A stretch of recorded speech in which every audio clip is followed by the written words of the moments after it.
The Peter principle argues that people who have success in big hierarchical organizations are promoted, and promoted, and promoted, until they reach their own level of incompetence.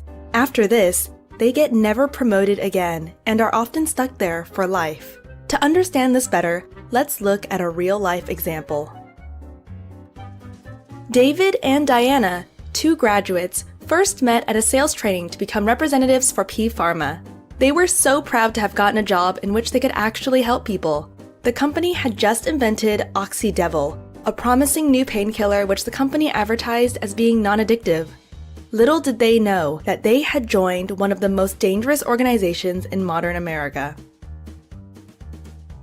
Both do a good job of convincing doctors to prescribe Oxydevil whenever one of their patients has pain. Over the years, they all become friends and often celebrate their achievements together. Both deliver great sales numbers and eventually get promoted to managers. The transition happens without much training, and while Diana was a great rep, she is a terrible manager.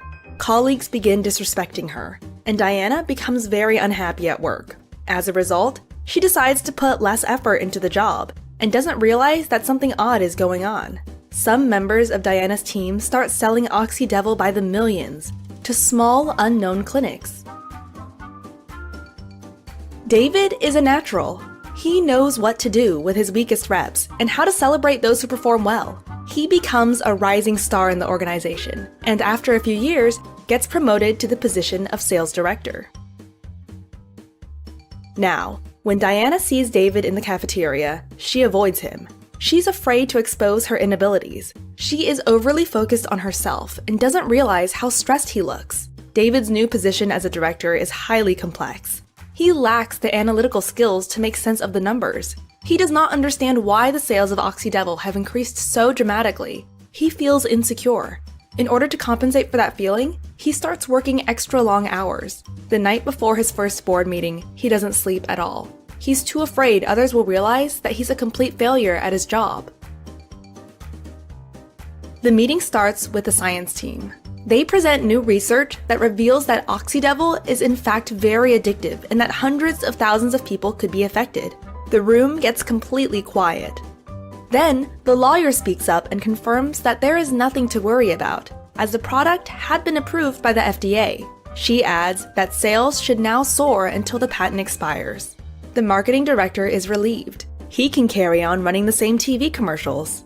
David wants to say something, but doesn't dare speak up. There is only one person who understands that some of the people in the room have reached the so-called Peter's Plateau, or their final level of incompetence. This is Richard Zucker, CEO and member of the billionaire P Pharma family. So, how does Peter's principle work? People advance in their careers because they have high skills in a specific task. Once promoted, these skills are often irrelevant to the new job. The new skills required are above their ability level, or they may not have received the required training. Note that their new manager might also be a victim of the Peter principle and doesn't realize that training would be a good idea.